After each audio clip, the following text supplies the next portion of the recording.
Jaringan membawa Malaysia ke pentas final oleh Minarwan Nawawi. Linder dia merampas untuk Saiful sekarang ini. Peluang untuk Malaysia. Keadaan yang baik. Ada tackle yang dilakukan. Apakah dia layan kad untuk pemain lawan?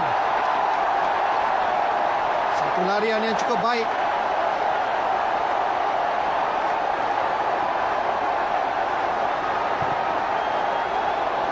Yang dilakukan oleh Minarwan Nawawi. Kita lihat bagaimana pemain nombor 2 ini dipersalahkan pukulan sudut penalti untuk Malaysia. Yang kedua dalam perlawanan ini.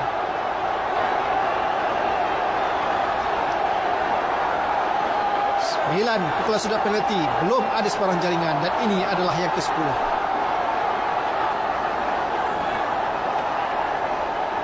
Kevin Raj, Azlan, sekali lagi bola terkena kaki pemain lawan. Antara Puhan dan juga Nur Saiful Zaini.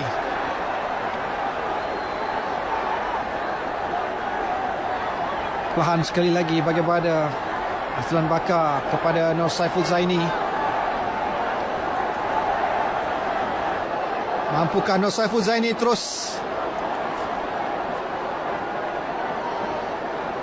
membawa Malaysia ke pentas final? Menerusi pukulan sudut penalti ini ataupun eskuhan yang juga boleh digunakan.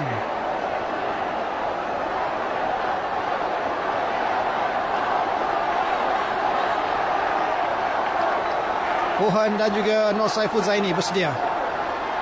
Azlan terlalu awal first runner dan rush keluar dari kawasan garisan gol. Kerana itulah kerana pria mengarahkan pukulan sudut penalti ini diambil semula. Kevin Raj. Pada kali ini dari Puhan. Jaringan berjaya dihasilkan. Jaringan membawa Malaysia ke pentas final oleh Minarwan Nawawi.